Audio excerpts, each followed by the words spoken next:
Donc on va démarrer sur les formes pédagogiques de l'enseignement spécialisé. Peuvent-elles inspirer l'enseignement ordinaire? Et si oui, comment, avec quoi? Et on écoute peut-être Myriam Tardy pour commencer. Quelles sont les pistes de travail qui permettent de se dire que le milieu ordinaire peut vraiment capter des outils du secteur spécialisé, se les approprier et les proposer dans le secteur ordinaire? Micro. Alors, c'est un exercice que je n'ai pas l'habitude de faire. Nous non plus. Mais que tu vas faire. Comme ça, c'est fait. Alors, moi, je vais plutôt vous parler des supports. Je fais actuellement l'expérience de l'UEE, c'est-à-dire que j'ai une classe en milieu ordinaire. Et plutôt que d'avoir une classe en milieu ordinaire, j'ai des élèves qui sont scolarisés dans des classes de 6e. Et c'est important de le dire comme ça. C'est-à-dire que je pense qu'aujourd'hui, ils ne se sentent pas appartenir à l'UEE, ils se sentent appartenir à leur classe. Alors, les moyens et on va dire les supports, je ne les ai pas amenés au départ avec moi au collège. Je n'ai pas voulu imposer et nous sommes en train de les amener petit à petit avec ma collègue éducatrice à la demande des professeurs qui se posent des questions et qui commencent à vouloir adapter leur classe puisqu'ils rencontrent des problèmes avec pas nos élèves mais d'autres élèves qui sont en difficulté. Donc pour nous c'est une grande réussite.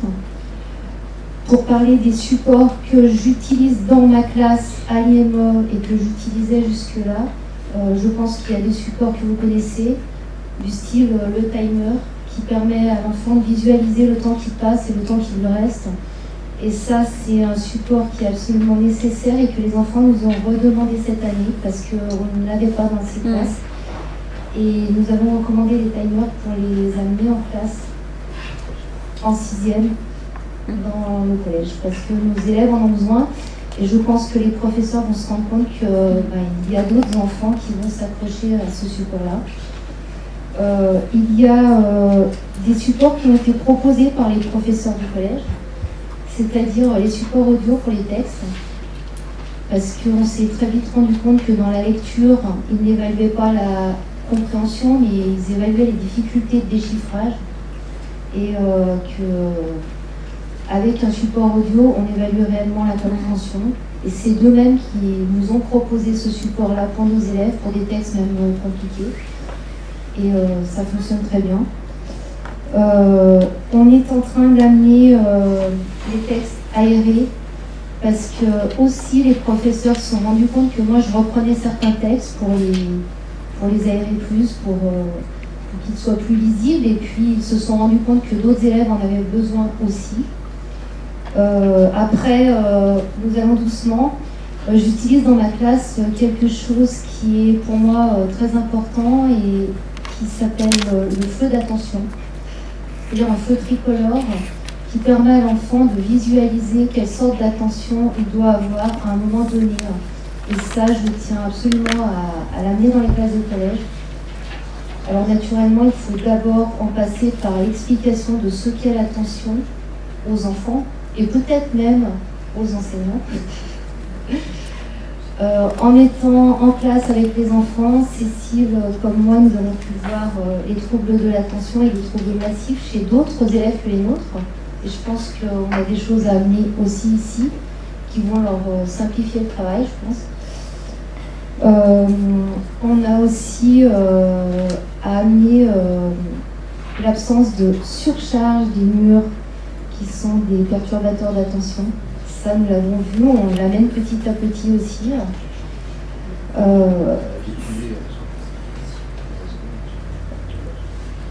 Sinon, ça, c'est des moyens matériels, j'ai envie de dire. Après, je pense que je peux passer le micro parce qu'il y a beaucoup d'autres moyens qui ne sont pas matériels et qui peuvent être transférables. Et je pense qu'on peut en parler. Mais si, moi je pense par exemple tout ce qui est analyse comportementale, c'est-à-dire le fait qu'un éducateur soit présent dans le collège et dans la classe ordinaire avec les jeunes de l'UE. Ça donne l'occasion de pointer et de repérer Cécile. Oui, mais du coup, là fait l'introduction. Oui, je disais le fait qu'on ait un binôme, et on en parlait tout à l'heure, le binôme enseignant-éducateur ou éducatrice au sein du collège, dans une classe ordinaire, aux côtés des jeunes de l'UE, mais bien sûr, du coup, au contact aussi des élèves du milieu ordinaire, ça permet aussi de repérer un certain nombre de comportements, de difficultés, et il y a toute une analyse du comportement que l'éducatrice va faire, et ça, c'est un outil aussi de travail pour les enseignants, non ? Oui, effectivement, je pense que déjà la connaissance des élèves, c'est vrai que ces élèves, on les connaît depuis, pour ceux qu'on accompagne, plusieurs années. Donc je pense qu'il y a une relation de confiance qui est instaurée entre nous, qui a permis que ce passage-là vers le collège se fasse de façon assez sereine. Et là, depuis septembre, ça fait déjà quelques mois que je suis dans les classes. Oui, d'autres enfants peuvent effectivement m'ont repéré comme quelqu'un de ressource par rapport à l'accompagnement des élèves de l'IME et peuvent venir me voir par rapport à des questionnements, par rapport à des choses qu'ils n'ont pas comprises en cours. Je me rappelle en début d'année, il y avait l'élection des délégués de classe expliquée dans une salle comme celle-ci aux 28 élèves. Donc moi j'ai pris le temps d'expliquer aux 2 jeunes que j'accompagnais ce qu'il fallait faire, comment on votait, parce qu'ils ne l'avaient jamais fait. Et finalement, j'ai toute une rangée qui se retournait en même temps vers moi en disant « Mais nous, madame, on n'a pas compris non plus ».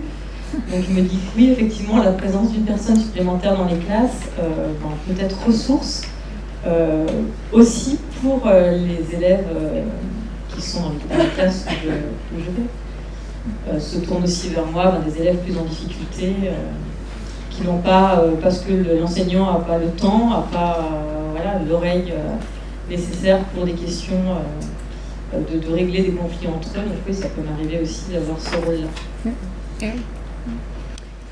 Et puis, vous apportez aussi la connaissance médicale de l'enfant. Moi, je ne suis pas au collège.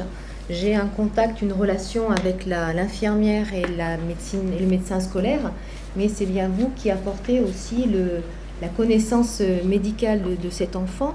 Alors, je voudrais quand même juste parler de cette équipe. Je suis la coordinatrice, je suis infirmière à temps plein et je suis la coordinatrice de cette équipe. Donc, il y a 2 psychomotes qui travaillent à temps plein, enfin, ça équivaut à un temps plein, une orthophoniste, une psychologue, une art-thérapeute, un musicothérapeute, une médiation animalière, une zoothérapeute, un médecin psychiatre 4 heures par semaine, un médecin généraliste 1h30 par semaine et une assistante sociale à 40% de temps plein. Toute cette équipe, c'était important, je la représente, mais c'est elle qui va donc œuvrer pour avoir une meilleure connaissance de l'enfant. Et quand cet enfant, effectivement, rentre à l'IME, il y a tout un processus pour savoir quels sont les soins qu'il faut, définir les besoins et avoir un accompagnement adapté que vous, du coup, vous apportez aussi au niveau des enseignants. Donc, il y a une visite médicale avec la famille et l'enfant et le médecin généraliste.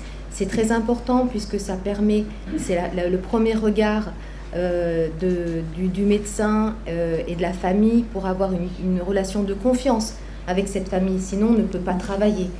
Il y a un bilan psychomoteur et puis un profil sensoriel. Alors, je vais revenir 2 secondes sur le profil sensoriel. J'ai des notes parce que vous voyez, je ne suis pas du tout non plus à l'aise avec le micro.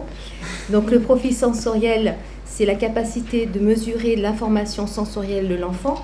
Et on voit de plus en plus des enfants qui ont du mal avec le bruit, qui s'agitent, qui ont du mal avec les mouvements extérieurs, qui ont du mal au toucher. Et il y a des tests que nos psychomotriciennes pratiquent avec la famille et les éducateurs. C'est un questionnaire, en fin de compte, qui peut permettre de faire un profil et du coup adapter du matériel pour aider ces enfants à suivre et à ne pas être gênés et à ne pas souffrir quand ils sont dans un groupe. C'est tout simple, hein. Un enfant qui est comme moi, parce que moi je suis pas bien grande, mais là je peux toucher par terre, mais un enfant qui peut pas toucher par terre, c'est horrible. Donc juste adapter le petit tabouret qui va dessus. Un enfant qui est toujours en train qui s'agite, hein, trouble autistique, on en voit quand même pas mal chez nous. Leur donner des objets pour qu'ils arrivent à s'occuper les mains.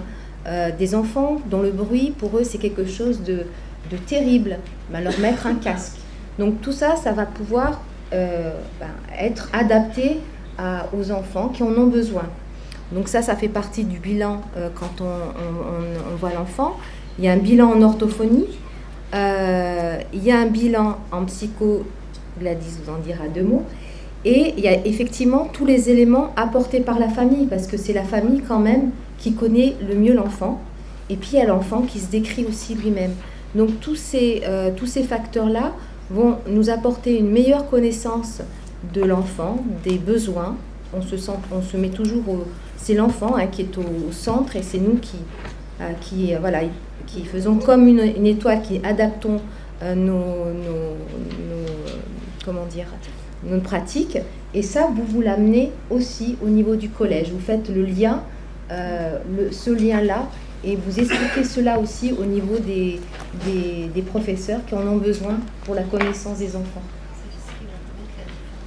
Voilà. Ouais. Faut que tu reprennes le micro. Pour les tests psychologiques, c'est important. Ouais. Tu disais, c'est ce qui va permettre la différenciation pédagogique. C'est ça. Vas-y. C'est toi. La première condition d'un accueil et d'une différenciation pédagogique, c'est la connaissance de l'enfant. Et cette connaissance de l'enfant, elle passe aussi par son passé, mais aussi par sa pathologie. Et c'est l'équipe thérapeutique qui va nous amener les informations. Alors ces informations, nous les redonnons aux professionnels du collège. Et c'est vraiment très important. Pour donner un exemple, on en parlait ce matin, moi j'avais tout simplement un enfant dans la classe qui ne pouvait pas travailler tant que la porte n'était pas fermée. Alors ça peut paraître idiot, mais si on ne peut pas être attentif, on ne peut pas travailler. Alors la condition première de l'enseignement, c'est l'attention, et comment permettre l'attention à l'enfant, comment capter son attention. Et ça passe avant tout par la connaissance de l'enfant, et la connaissance de l'enfant dans tous les versants de l'enfant. Donc on est une équipe pluridisciplinaire, et oui, c'est important. Alors dans une deuxième partie où on parlera de la pluridisciplinarité, je reviendrai sur l'ubiquité et cette nécessaire ubiquité de l'enfant, et comment on peut, à mon avis, faire disparaître ce sentiment d'être partout et d'être nulle part. Parce que je pense qu'on peut arriver à sortir l'enfant, à le faire prendre en charge, à ce qu'il soit dans plusieurs lieux, mais qu'il n'ait pas ce sentiment d'être exclu de partout. Et je pense que c'est réalisable. Pour en revenir rapidement sur les bilans psy, donc c'est vrai que le bilan psy est assez important. Alors en général, vous entendrez les WISC, le CARABC, qui sont des tests qu'on effectue, mais il y en a d'autres, il y en a des nombreux, il y a des questionnaires, il y a vraiment... La palette du psychologue est assez énorme.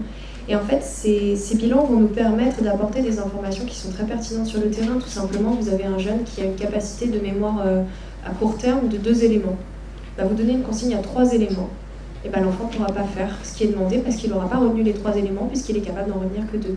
Donc en fait, ça, c'était des informations que j'essayais de communiquer un maximum avec mes collègues en disant, là, on a un enfant qui a, par exemple, des très bonnes connaissances en mémoire à long terme, mais par contre, en mémoire à court terme, c'est compliqué. Donc il va falloir adapter pour faire en sorte que les consignes soient en accord avec ses capacités mémorielles, avec ses capacités attentionnelles. Quand ça me permet de voir aussi, par exemple, un jeune qui, lui, il a des capacités attentionnelles qui durent 10 minutes. Et puis au bout de 10 minutes, il faut faire un jeu, et puis au bout de 10 minutes, on peut le ramener. Et puis alors par contre, il y en a d'autres, au bout d'1 heure et demie, ils sont encore taquets, ils peuvent travailler. Et ça, tout ça, c'est plein d'informations que moi j'engrange et que en tant que psychologue, bien sûr, pourront me servir pour une prise en charge thérapeutique, mais qui en fait sont avant tout essentielles pour la connaissance sur le terrain et pour pouvoir adapter après les pratiques pédagogiques, quoi. Du coup, on voit bien, pour terminer sur ce premier point, vous aviez des choses à ajouter sur ce premier point? Sur les conditions de différenciation pédagogique. Et alors, allez-y. Là, on a plutôt Ouais. parlé des supports Ouais. matériels. Donc, pour revenir aux conditions d'une différenciation pédagogique, je pense qu'il y a de nombreux outils et les professeurs en collège les utilisent déjà, certains sans même s'en rendre compte. Il y a déjà, on sait que dans toute classe, il y a des tuteurs nés. Ça, je l'avais vu dans une conférence et je trouve que le terme est joli, des tuteurs nés. Oui, dans toutes les classes, il y a des enfants qui ont envie d'aider les autres, qui ont des capacités d'empathie. Eh bien, je pense que s'appuyer sur cela, dans la disposition de la classe, dans le fait de mettre un enfant qui est en difficulté à côté d'un enfant qui peut l'aider, déjà ça, c'est aider soi-même à faire la classe, hein, parce qu'on aura beaucoup moins de difficultés. C'est aussi, c'est toujours l'entraide d'ailleurs, c'est aussi dans le respect de la fragilité de chacun. Parce que je ne pense pas qu'à nos élèves, maintenant j'ai le recul de quelques mois parce que j'ai commencé en septembre, et effectivement il y a des enfants plus fragiles que d'autres, plus fatigués que d'autres, et le fait que l'enseignant puisse le repérer, ça c'est très important. Après, la gestion de l'environnement, je vous en ai parlé par les surcharges et les distracteurs d'attention. Sinon, Les cloisons. ah oui, alors C'est nous bon. utilisons dans notre les mots des cloisons tout de suite à la fin. pour effectivement aider les enfants dans leur attention. Alors ces cloisons mobiles, 14h50. elles ne sont pas imposées aux enfants. C'est une discussion avec l'enfant en lui disant, voilà, pour moi tu n'arrives pas à être attentif, tu penses à autre chose, je vais t'expliquer ce qu'est l'attention. Donc on fait des petits jeux pour expliquer ce qu'est l'attention et pour leur montrer aussi que l'attention c'est un processus sur lequel on peut